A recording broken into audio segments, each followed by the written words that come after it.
بسم اللہ الرحمن الرحیم۔ مرد کی پسلی سے عورت کو بنا کے اللہ تعالیٰ نے مرد کو اپنی اس حکمت کا اشارہ دیا ہے کہ میں اس عورت کی تخلیق کے فرشتوں کی لائی مٹی سے نہیں کی، میں نے اسے تمہارے جسم کے حصے سے اسی لیے نکالا کہ عورت کا تقدس اور پردہ قائم رہے۔ فرشتوں کو بھی خبر نہ ہونے پائی کہ زمین کی لائی ہوئی کس مٹی سے عورت کی تخلیق ہوئی، یعنی عورت کے تقدس کی حد تو دیکھیے کہ فرشتوں سے بھی اس کی بناوٹ کا پردہ لازمی قرار دے دیا گیا، اور پہلی عورت اس مرد کی پسلی سے نکلی جس کی وہ منقوہ کہلائی۔ اب بات آتی ہے پسلی کی۔ عورت پسلی سے ہی کیوں نکلی؟ کیا ٹیڑھا پن وہی سے ملا؟ نہیں، یہاں بھی حکمت سے خالی بات نہیں ہے۔ انسانی جسم میں دل اور بہت سے نازک حصے پسلی کے پیچھے چھپے ہوتے ہیں، یعنی پسلی ایک ڈھال ہے۔ اس نازک حصے کے لیے تو اللہ پاک نے عورت کو پسلی سے نکال کے یہ نہیں بتایا کہ عورت میں ٹیڑھا پن ہے، بلکہ اس عورت کو پسلی کی تخلیق کی یہ بات سمجھا دی کہ عورت وقت بڑھنے پر ڈھال بھی بن سکتی ہے۔ حضور پاک صلی اللہ علیہ وآلہ وسلم صحابہ کی محفل میں جلوہ فرما تھے۔ ایک شخص حاضر ہوا اور عرض کرنے لگا، یا رسول اللہ صلی اللہ علیہ وآلہ وسلم، کوئی ایسا مومن بھی ہے جو جہنم میں رہے گا؟ حضور پاک صلی اللہ علیہ وآلہ وسلم نے فرمایا، ہاں، ایک شخص ایسا ہوگا جو جہنم کی گہرائی میں 1000 سال رہے گا اور مسلسل اونچی آواز میں پکارتا رہے گا، یا حنان یا منان۔ ایک دن اس قدر اونچی آواز بلند ہوگی، یا حنان یا منان کہے گا کہ حضرت جبریل علیہ السلام جہنم کے قریب سے گزرتے ہوئے اسے سن لیں گے۔ حضرت جبریل علیہ السلام حیران ہوں گے کہ یہ کیسی عجیب بات ہے، کوئی مسلسل یا حنان یا منان پکار رہا ہے۔ حضرت جبریل علیہ السلام عرش کے سامنے حاضر ہوں گے اور سجدے میں رکھ کر خدا کی تسبیح بیان کریں گے۔ اللہ فرمائے گا، اے جبریل علیہ السلام، سر اٹھاؤ۔ جیسے ہی حضرت جبریل علیہ السلام سر اٹھائیں گے تو اللہ فرمائے گا کہ بتاؤ جبریل علیہ السلام، کیا عجیب دیکھا؟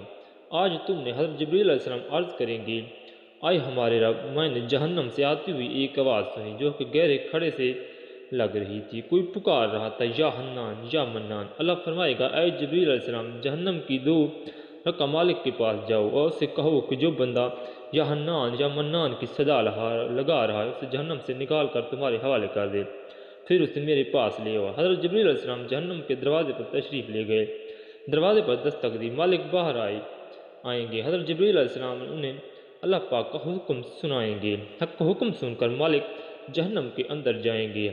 حضرت محمد صلی اللہ علیہ وآلہ وسلم نے فرمایا، جیسے ماں اپنے بچے کو پہچانتی ہے، مالک ایسے جہنم کو پہچانتے ہیں۔ اس کے باوجود آپ حنان یا منان کہنے والے شخص کو تلاش نہیں کر پائیں گے۔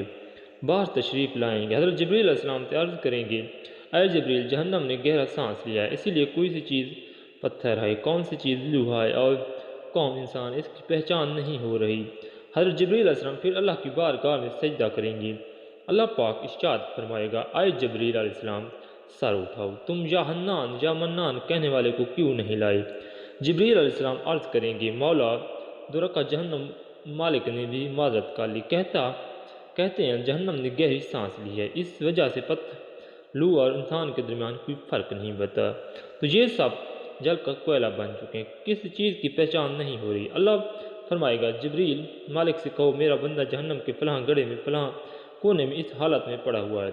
حضرت جبریل علیہ السلام جہنم کے دروازے پر جائیں گے اور حضرت مالک کو یا حنان یا منان پکارنے والے کا پتہ بتائیں گے۔ حضرت مالک جہنم کے اندر جائیں گے اور دیکھیں گے ایک شخص اس کے پاؤں کی اس کی پیشانی کے ساتھ، اس کے ہاتھ گردن کے ساتھ بندھے ہوئے ہیں اور جہنم کے سانپ بچھو اس کے ساتھ لیٹے ہوئے ہیں۔ حضرت مالک اس کی زنجیر توڑ دیں گے اور جہنم سے نکال کر حضرت جبریل علیہ السلام کے حوالے کر دیں گے۔ حضرت جبریل علیہ السلام اسے عرش الہی کے سامنے لے کر حاضر ہوں گے، سر سجدے میں رکھیں گے۔ اللہ پاک فرمائے گا، جبریل علیہ السلام، سر اٹھاؤ۔ جبریل علیہ السلام سر اٹھائیں گے۔ اب اللہ پاک اس بندے سے فرمائے گا، اے بندے، کیا میں نے تیری بہترین تخلیق نہیں کی تھی؟ کیا میں نے تیری طرف رسول نہیں بھیجے تھے؟ کیا میرے رسولوں نے تمہیں میری کتاب نہیں سنائی تھی؟ کیا میرے رسولوں نے تمہیں نیکی کا حکم نہیں دیا تھا؟ کیا تمہیں برائی سے منع نہیں کیا گیا تھا؟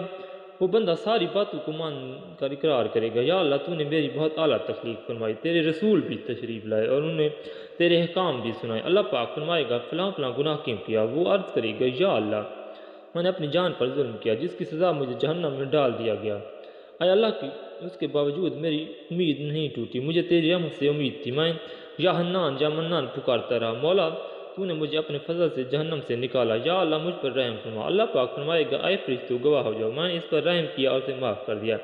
ناظرین آئیے اپنا اپنا محافظہ کریں، کہ ہم ان میں سے ایسے ہیں کہ جو کہہ سکے کہ میں اپنے ایمان کا حساب کر سکتا ہوں۔ اپنی اپنی گریبانوں میں نظر ڈالیے، کوئی ایسی خوبی جس پر ہمیں یقین ہو کہ ہمیں دوزخ میں نہیں ڈالا جائے گا۔ ہزاروں سال کی باتیں بھی رد ہوتی دیکھی گئی ہیں، تو بس اللہ سے دعا کرتے ہیں کہ اے اللہ، ہمیں جانتے ہیں کہ اگر ہمارے ایمان کا سخت حساب لیا گیا یقیناً ہم نہیں بچ پائیں گے، ہم بے حد گناہ گار ہیں، لیکن اے اللہ پاک ہم تیری رحمت کا سوال کرتے ہیں، ہم سے بے حساب اپنی عدل انصاف پر نہ لینا بلکہ اپنی رحمت اور عطا کا سایہ رکھنا۔ اللہ پاک ہماری دعا قبول فرما، آمین۔ قیامت کے دن جب لوگوں کے ایمان کا حساب و کتاب ہو رہا ہوگا، پر کچھ لوگ ایسے ہوں گے جن کو اللہ تعالیٰ بغیر حساب کے جہنم میں بھیج دے گا۔ صحابہ کرام رضوان اللہ اجمعین نے عرض کی، یا رسول اللہ صلی اللہ علیہ وآلہ وسلم وہ کون سے لوگ ہیں؟ نبی کریم صلی اللہ علیہ وآلہ وسلم نے فرمایا، ظالم حکمران، وہ تاجر جو جھوٹ بولتا ہو، وہ بڑا شخص جو زنا کرتا ہو۔ نبی کریم صلی اللہ علیہ وسلم نے فرمایا، جس شخص میں یہ 3 عادتیں پائی جائیں وہ جہل ہے، جو سننے سے پہلے ہی جواب دینا شروع کر دے، بات کو سمجھنے سے پہلے ہی جھگڑا شروع کر دیتا ہے، علم نہ رکھنے کے باوجود فیصلے شروع کر دیتا ہے۔ اللہ پاک ہم سب کو نیک عمل کرنے کی توفیق عطا فرمائے، آمین۔